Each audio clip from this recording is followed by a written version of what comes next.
এই তো রুমাইটা দেখি যে ওই যে বাইরে যে নোংরাগুলো উঠছে ওগুলো হচ্ছে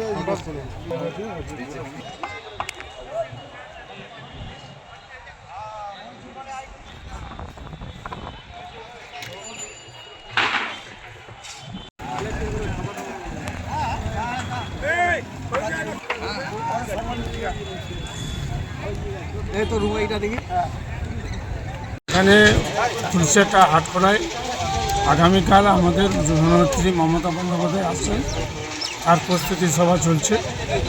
এই প্রস্তুতি সভায় আমাদের এখানে সবাই উপস্থিত আছেন এবং আমাদের হেলিপ্যাডও তৈরি হয়ে গেছে।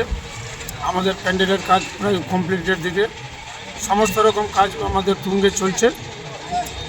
যুদ্ধকালীন পরিস্থিতির উপরে কাজগুলো চলছে।